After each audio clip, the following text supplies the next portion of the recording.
Customers were constantly telling our clients lead time on product delivery was a problem. So the client set up a bonus program to reward fast shipping and reduce time from order to ship, but still they received the same feedback. Hi, my name is Vic Hunter from Hunter Business Group. Why don't businesses benefit from customer feedback? I think most businesses don't know what they don't know. They have a net promoter score, but they don't know what drives revenue. They hear customers complain, but they don't really understand what to do about it. They have loyalty drivers and 10 gigabytes of information in a database that they can sort any way they want, and they don't know what to do with all the data.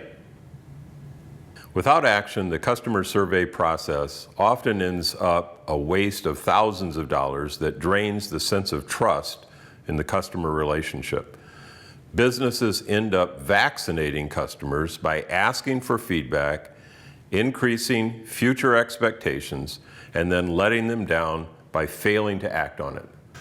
So, customer relationship problems are not usually due to lack of feedback. They're usually due to lack of acting on that feedback.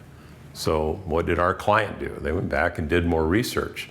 Customers don't feel like they're over-researched. They feel like they're undervalued in the research that they provide back to you.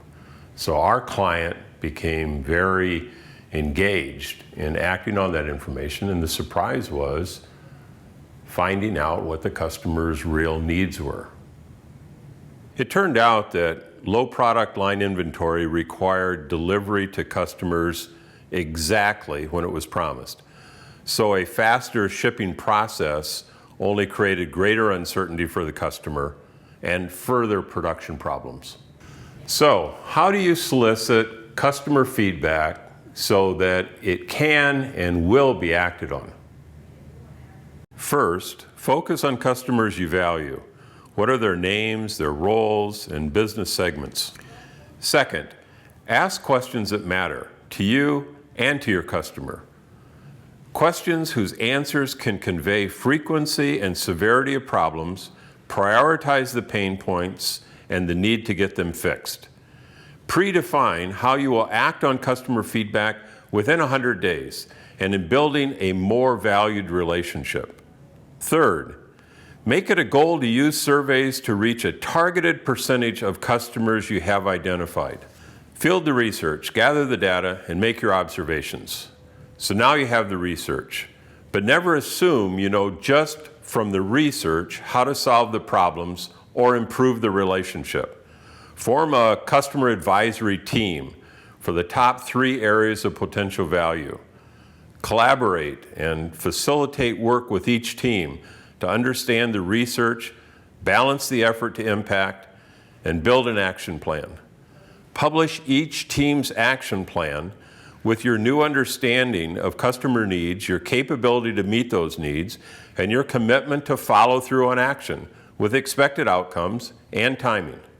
Your key customers deserve a thank you for being part of the research. They also need to hear what you found helpful and actionable from the results of their participation and discussion with you. Praise each customer for their commitment to being a valued partner of yours. Regularly share progress with them. Don't forget to remind your customers the next time you do field research of how you've acted on their feedback. So, acting on customer feedback begins with identifying the right individuals, identifying questions that are going to be important to those individuals and that you're willing to act on, and then taking that information from your customers and using that with customer advisory groups to really understand how to act on that information. The key here is not to depend on what information comes back, but how to act on that information.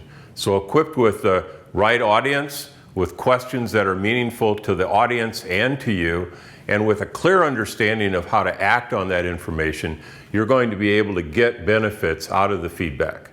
This has been another Idea Engine. How do you act on customer feedback?